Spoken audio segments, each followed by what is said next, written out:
thing, I ain't never in all my born days. How'd an old mountain goat like me ever get a young'un like you? You're a queen. That's what you are in that shiny dress standing there. You're a queen. Feel it, Paul. It's slicker than a toad's belly. I'll give you if it ain't. What kind of dress they call that? Well, this is what you call a ball gown. A ball gown? Well, you's even catching on to what they're named. Well, Miss Hathaway, she pinned a piece of paper onto every dress she got me, telling what it was for. You better tote along the shotgun and keep fellas away. Oh, no, Paul. That's what I'm going out for, to meet some fellas. Hallelujah. You know, you're going to find out something I've been saying is the truth. You don't have to dress up in boys' clothes to have fun with boys. I'm going to keep my promise, Paul. I ain't going to wear nothing but dresses for 3 whole days. And I'm going to keep my promise, too. If you don't have just as much fun as you did climbing trees and wrestling, you can go back to wearing your pants and shirt. Goodbye, Pop.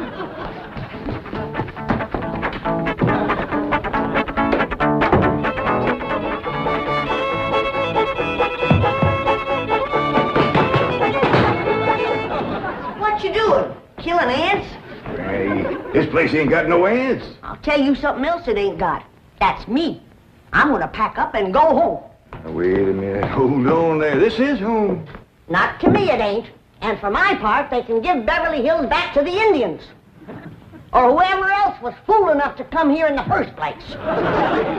Come on, let's go in here and sit down and we'll talk this whole thing over. You just got your back up because the police made us get rid of all our cows and pigs and chickens and stuff. Well, that didn't help none. But if they don't allow folks to have stock, why have they got that all-fired fancy stock pen down there? Well, Granny, it turned out that there was something called a tennis court. What in tarnation is a tennis? I don't know, but one of these days we'll get us a pair of them and go to raise them out there. Well, you go to raising them. I'm going back home, where I can get some good things in life, like hog jowls and possum shanks. Now, hold on, Granny. Jethro's out hunting possums right now. He won't find none. I've been all over these Beverly Hills, and I tell you it ain't easy. Climbing fences and walls and jumping over hedges to get around those cement ponds where there are a lot of half-naked women laying there smearing themselves with oil and yelling at you to get out, get out. I tell you, Jed, this place is full of the laziest, greasiest, unfriendliest mess of people I ever did lay my eyes on. Here's Jethro. Hi, boy. What'd you get? I got chased by a fellow with a club. Now, you hear that, Jed? It says Beverly Hillbillies picking on a little boy like Jed. Come on, Jethro, load up the truck and let's head for home. Hold on. I think I know what's ailing you two. You're just plain old homesick. Well, I'm sick of this home, I can tell you that. Yeah, now, I got a surprise. I've been kind of saving. I reckon now's good times any to let the cat out of the bag. We need pigs and chickens, and he gets us a cat. Now, that ain't the surprise, Granny. The surprise is Pearl's coming out here. Ma's coming out here? Yeah, and she's bringing your sister Jethrine. Hot diggity dog. Yeah, I wrote her a letter. I said, Pearl, I says, why don't you come out here and bring Jethrine? We got lots of room and plenty to eat, and we sure is a hanker to see you. Oh, boy. I gotta get us some possum now, because if there's one thing Ma and Jethrine likes, it's grits and possum shanks. You don't look particular cheered up, Granny. Jed, you might fool that boy with a story like that, but not me. What do you mean? Since when can you write letters? Well, now, Granny, now, wait a minute. Wait a minute. Granny, I didn't write that letter by hand. Held the pencil twixt your toes, did you? No, I wrote it by a new way. The banker's secretary showed me. It's called dictation. What's dictation? Oh, it's wonderful, Granny. You just talk and she writes it down. She sure must write fast. Yeah, with a bad hand, too. She got a bad hand? This one, she calls it her shorthand. I don't care how many letters you dictate, Jed. Pearl ain't a-coming out here. Leastwise, not right now. Well, sure she is, Granny. She's looking to find a husband for Jethrine. I'll tell you who Pearl is a-looking to get a husband for. Pearl. And I think she's got her cap set for that oil man that bought your swamp. Mr. Brewster? Why, he lives clean over to Tulsa. Yeah, but pumping oil brings him over to your place. And I'll bet you pigs to polecats that when he shows up, Pearl ain't fur behind.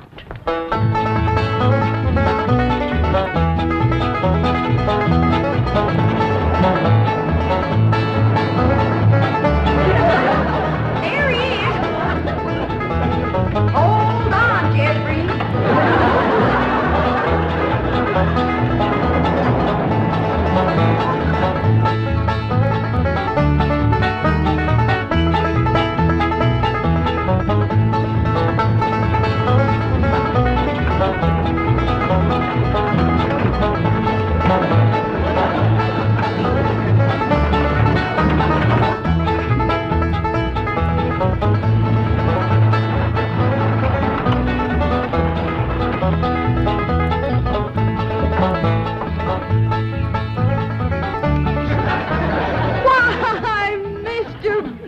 Of all people, fancy meeting you here. Small world, ain't it? Yes, it certainly is. Oh, this here's my daughter, Jethreen.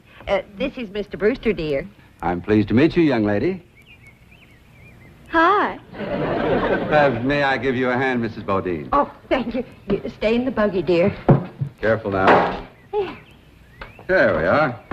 Well, I see you girls are on your way to a Halloween party. What kind of party? Halloween. What's a Halloween? You don't celebrate Halloween here in the hills? Well, I never heard of it. What's it like? Well, it's an occasion where everyone gets dressed up in their most beautiful clothes. Oh, these old things, they're just something I threw together myself. Well, they look like they came from Saks. Well, they didn't.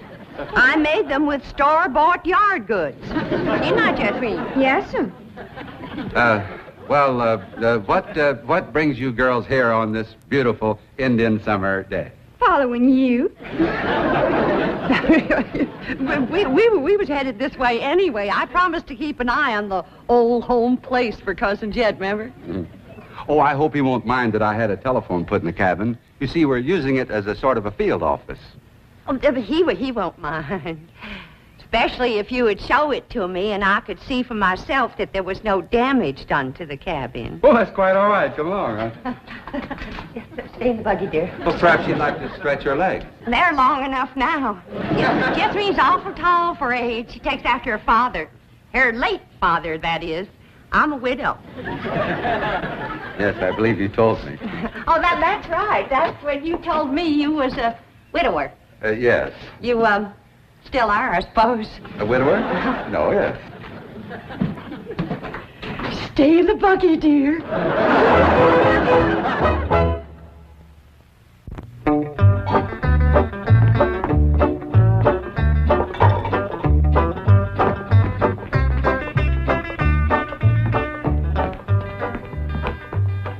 I'm going back where I should have stayed in the first place. Now, Granny, before you do something you're liable to be sorry for, you better take another look around. See all the nice things we got here that you wouldn't have back home. Like what? Like this great big cooking room, for one thing. Why, you could take our whole cabin and put it right in this one room. Well, if you did that, I might stay. What about them big ice boxes? Ain't got nothing like them back home. Didn't need 'em. Got nippy in the fall like the good Lord intended it to. This crazy California stays warm all year round. Well, that's awful good for growing things.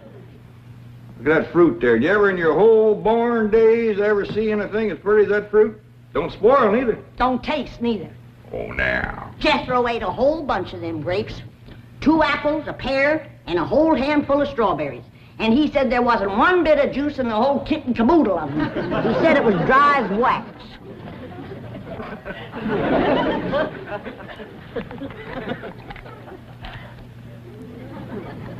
Here's a mighty dry and gummy. Maybe you ain't supposed to eat this fruit. That's the trouble with this miserable place. You ain't supposed to do nothing. You ain't supposed to have cows or pigs or chickens.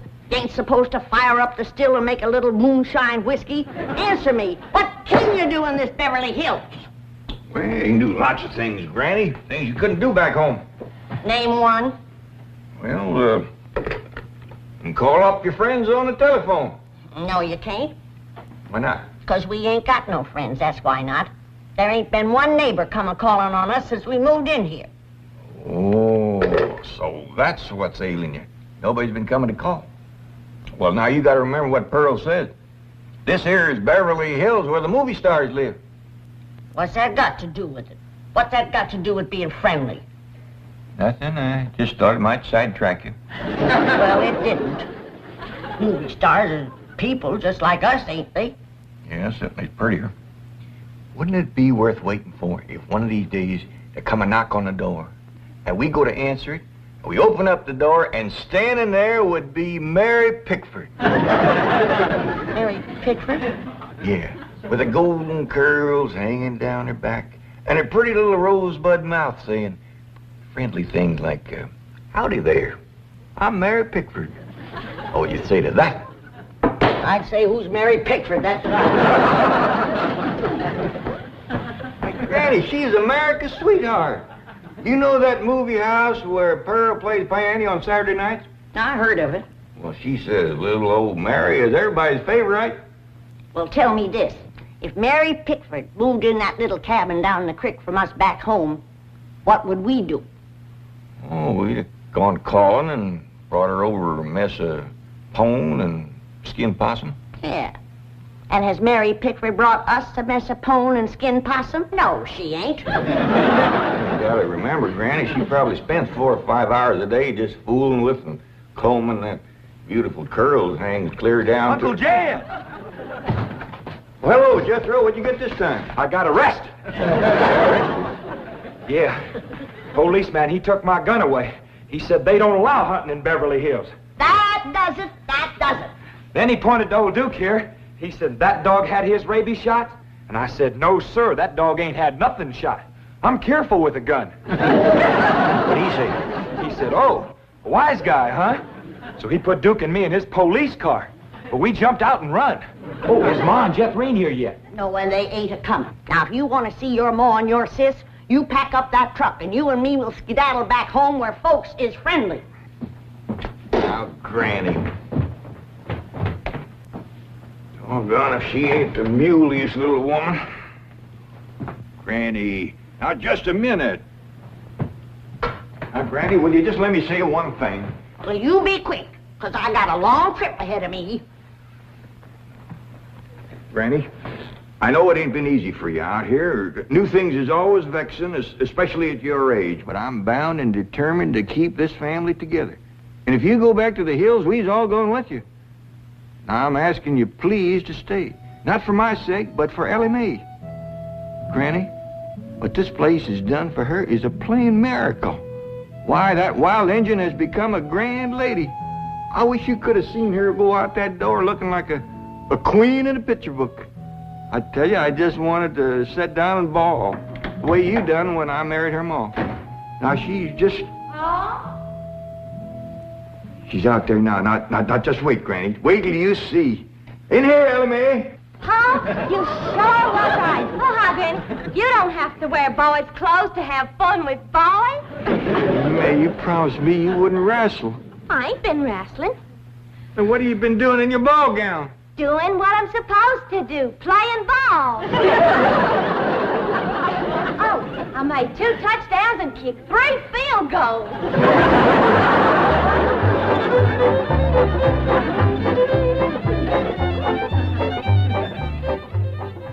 Well, your cousin certainly seems anxious for you to come to Beverly Hills, Mrs. Bodine.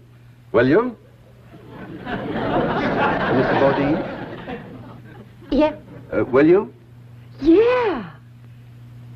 Will I what? Go to Beverly Hills to visit your cousin, Mr. Clampetts. Oh, well, not right now. I'm awful busy. You see, I do fancy sewing and hat making and give beauty courses and personality building and music lessons. Then on Saturday, I play the piano over the movie show to Oxford. And then, of course, there are my young ones, Jethro and Jethrín. Of course, they're no trouble. Jethro's in California, and Jethrín, she's fixing to get married. Well, congratulations. When's the wedding?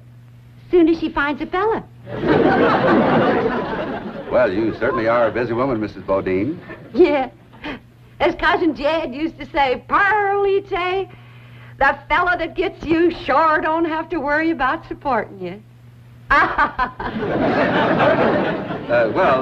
This is the phone I was telling you about. It's called a field telephone. Now, with this, I can communicate directly with the men working at the drilling site.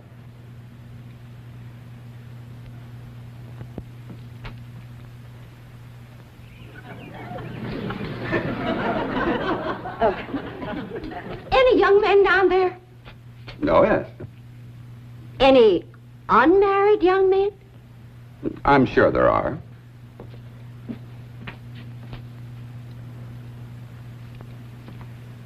Any tall unmarried young men? Well, they're probably all sizes. Yeah. Suppose it gets pretty lonesome working down there. Well, it's very likely. This is rather an isolated area. Any specially tall, specially lonesome, unmarried young ones? I don't think I can call any by name, no. Uh-huh.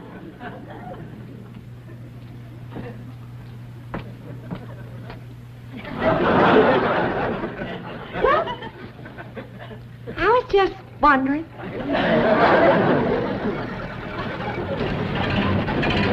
Excuse me, ma'am. Could you tell me where the oil drillers are working today? Well, now. What have we here? Rebecca of Sunnybrook Farm, and pretty, too. You know what, honey? I got something here just for you. A genuine French garter imported all the way from Paris, France. They usually sell for 50 cents, but, honey, you can have it for a quarter. Listen, honey, I'm gonna be around a couple of days. You busy Saturday night? Well, you are now. And there's a dance over in Hooterville. Woo-wee! I bet you're an armful of mama. I mean it, honey. I like big girls. You just do things to me. You carry me away. All right. Hey, what's going on here?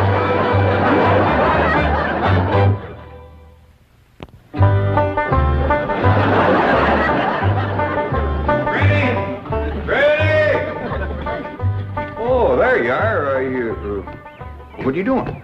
I'm figuring. And I figure best when I'm fishing. Ain't no fish in there. I ain't fishing for fish. I'm fishing for figuring. Hey, what kind of figuring you fishing for? I'm fishing to figure how I can get home. Now, Granny, I've been doing some figuring, too. And you know, I think I got it figured out how come the neighbors ain't come to visit us. I'm listening. Well, I got it figured. Out here in Beverly Hills, instead of them coming to see us, we go to see them. How come? Oh, I don't know how come. That's just the way I got it figured. Mighty convenient figuring. Granny, it wouldn't do no harm and to give it a try. A lot of things is different out here. Well, I'll fish on it for a spell. Take possum. Feed like a whale.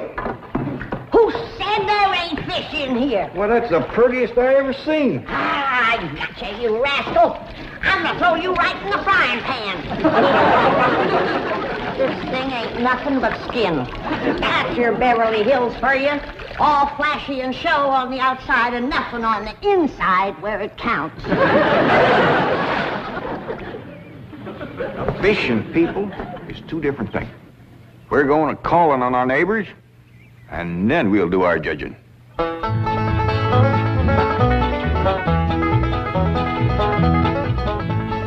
Well, let's see now. Which neighbor shall we call on first? Mr. Drysdale's off in Boston with his missus, so let's go this way. If you ask me, let's go back that way. Now, Granny, you promise. Come on, everybody, let's go. You reckon they'll give us a mess of pone or something, Pa? Or maybe some salted down possum. Probably so lie on us.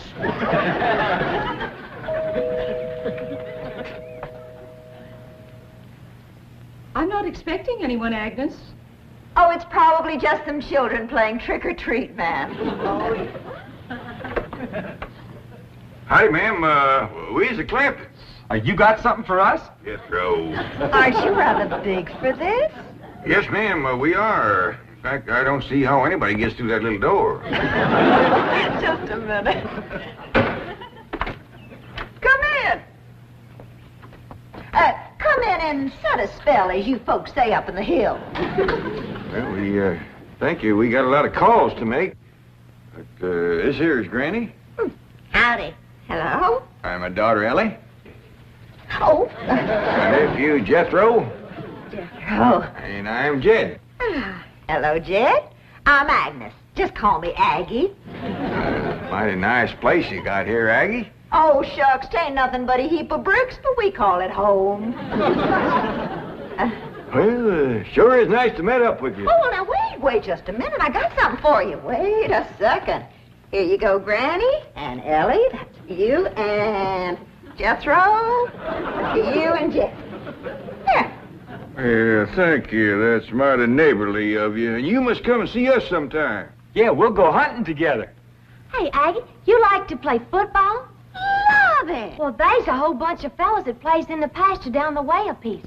And they'd like it just fine if I could bring some more girls along. I don't forget. Please, can we go out now? Not yet, children. Not till it gets dark.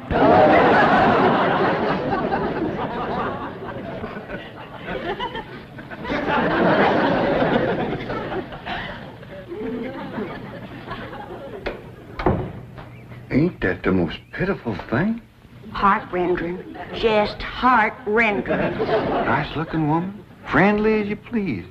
But them young'uns is the homeliest I ever see. Wonder she didn't want to come a-calling on us. Yeah. Reckon I'd stay home, too, if my kids looked like that. Kid, I ain't never gonna say a bad word about nobody. I know what you mean. Diggies, every house we went to, they was nice to us, wasn't they? Sure was, Jed. Hey, listen, everybody. I got an idea. Let's call up Cousin Pearl and tell her to come on out here.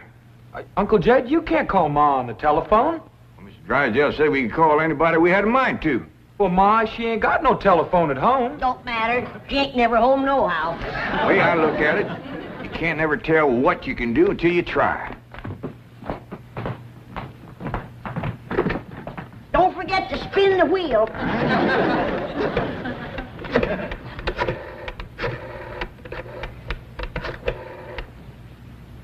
Howdy, ma'am.